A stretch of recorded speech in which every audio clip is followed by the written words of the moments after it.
Good morning friends. Next lecture છે અહીફેણ વિશે 20ની અંદર. તો સંસ્કૃતની અંદર અહીફેણ કહેવામાં આવે છે નાગનું ફેણ, અને હિન્દીની અંદર અફીમ કહેવામાં આવે છે. મિર્ઝાપુર સિઝન 3 અફીણની ખેતી એ લોકો કરતા હતા. ઇંગ્લિશની અંદર ઓપિયમ પોપી, સ્લીપિંગ પોપી, કારણ કે એ જે છે સ્લીપ ઇન્ડ્યુસ કરે છે એટલા માટે. ઓપિયમનો એક અર્થ એનાલ્જેસિક ઇફેક્ટની અંદર પણ છે. લેટિનની અંદર પાપાવેર સોમનીફેરમ તરીકે ઓળખાય છે. અફેણ કે, અફીણ કે, અફૂગ કે, ફણી ફેન કે, નાક ફેન કે, કેમ કે કારણ કે જો ખેતરમાં જ્યારે અહીં ફેણ ઉગ્યા હોય ને ત્યારે એવું લાગે કે સાપ ઊભા છે બધા. જો અહીંયા તમને લાગશે કે સાપ હોવા એવું લાગે. સાપ જ્યારે ફેણ ધરાવે ત્યારે શું થાય, સાપ ઊંચો થાય અને આમ જોઈ રહે.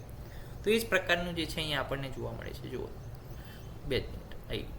તો અહીં ફેણની જે છે ખેતી જે છે એમાં જે છે સાપ જેવું જે છે સ્ટ્રક્ચર આપણને જોવા મળે એક ટાઈમે. એટલા માટે એને ફણી ફેન, નાક ફેન કહેવામાં આવે છે. એના ઇન્ટ્રોડક્શન વિશે વાત કરીએ તો the poison of this group are called somniferous or narcotic as they are used to lessen pain and induce sleep. Pain પણ ઓછું કરે અને સ્લીપ આપે. They produce both set of symptoms as excitement and narcosis but the latter predominates. એટલે કે એક પ્રકારની excitement પણ પ્રોડ્યુસ કરે પહેલાં, અને પછી નાર્કોસિસ પણ પ્રોડ્યુસ કરે. અને પાછળથી તો શું છે, નાર્કોટિક ઇફેક્ટ જ મળશે તમને. Heroine or brown sugar is synthetic derivatives of opium. Pethidine is a synthetic analgesic having morphine like action. તો એની અંદર પેથિડીન પણ છે આ ગ્રુપની અંદર, હેરોઇન છે, બ્રાઉન સુગર છે. આ બધું જ જે છે ઓપિયમના આ સોમનીફેરસવાળા ગ્રુપમાં આવે છે. This plant grows all over India.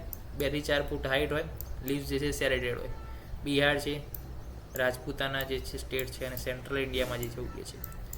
Mirzapur ક્યાં છે? બિહાર, યુપી બિહાર. આ જગ્યાએ જે છે એનું જે છે કલેક્શન જોવા મળે છે. તો અહીંયા તમને એ યાદ રહેશે. ક્લાસિફિકેશનમાં વેજીટેબલ, નાર્કોટિક, પોઈઝનમાં આવશે આ રીતે. કલેક્શનની મેથડ શું છે? સ્વતિલસ્યમ ફલાનામ તું ચીરણાત ખલુ દુગ્ધબલ. એટલે કે અહીફેણનું જે ફળ છે, પોતાનું જે છે અહીફેણનું જે ફળ છે, ચીરણાત ખલુ દુગ્ધબલ. એને ચીરીએ ત્યારે શું નીકળે? એની અંદરથી દૂધ નીકળે. આ જુઓ, અહીફેણનું જે ફળ છે એને જ્યારે આપણે પણ ઇન્સિઝન મૂકીએ એના ઉપર, ત્યારે એની અંદરથી શું નીકળે? મિલ્ક નીકળે છે.